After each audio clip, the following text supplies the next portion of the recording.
اس دور کا سب سے بڑا مسئلہ غلامی تھا۔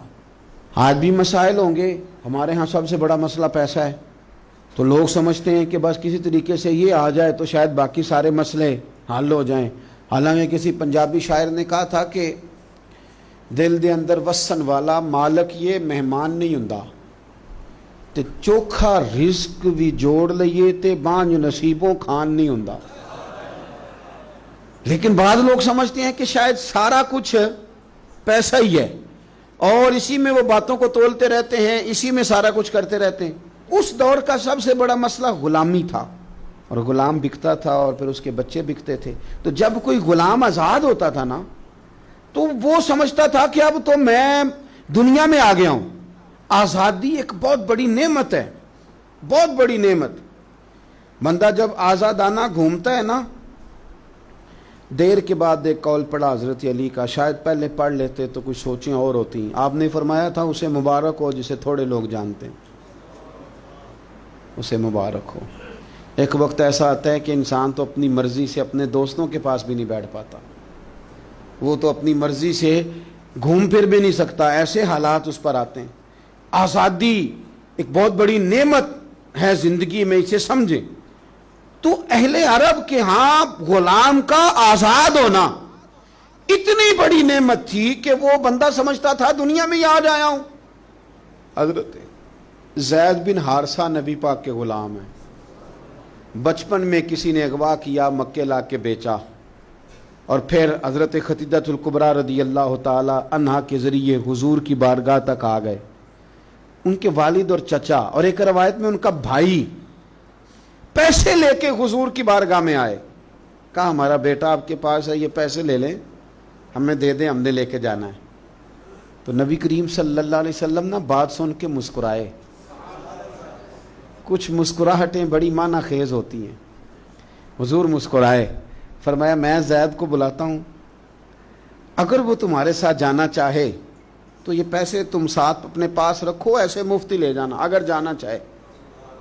تو حضور تو مسکرا رہے تھے نا، لیکن انہیں ابھی اس بات کا پتہ نہیں تھا، وہ ابھی اس رستے کے مسافر نہیں تھے۔ وہ کہنے لگے جی یہ کیا بات ہوئی، وہ غلامی نہیں چھوڑنا چاہے گا؟ کیونکہ غلامی تو سمجھتے تھے کہ جی یہ ہی آج ہیں جب آزاد ہو گئے، جی وہ جانا نہیں چاہیں گے، یہ کیا بات ہوئی؟ تو حضور نے فرمایا میں بلاتا ہوں نا، جانا چاہے تو لے جاؤ۔ اللہ کے رسول صلی اللہ تعالی علیہ وسلم نے بلایا، جناب زید بن حارثہ آئے، فرمایا والد اور چچا آئے ہیں، یہاں ایک روایت میں تمہارے بھائی آئے ہیں۔ دوڑ کے گئے، بڑے زمانے سے ملے ہوئے تھے، بڑا روئے، بڑا پیار، بڑی باتیں، بیٹا تیری ماں یاد کرتی ہے، تیری بہنیں بلاتی ہیں۔ تیاری ہو گئی، اب جب تھوڑا سنبھلے نا تو حضور نے دھیمے لہجے میں کہا زید یہ تمہیں لینے آئے ہیں،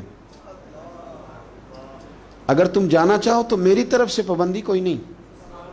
کون نہیں گھر جانا چاہتا، کون نہیں آرام کرنا چاہتا؟ 2-3 دن بندہ باہر رہے نا تو وہ گھر لوٹ کے آئے تو اس کا دل کرتا ہے کہ آج نیند سکون کی آئے گی۔ ہم گھومتے ہیں پاکستان میں تو لوگ کہتے ہیں رات رہ جاؤ، زیادہ اصرار کریں تو پھر میں کہتا ہوں یار اپنے بیڈ پہ ہی نیند آتی ہے، تمہیں کیا بتائیں۔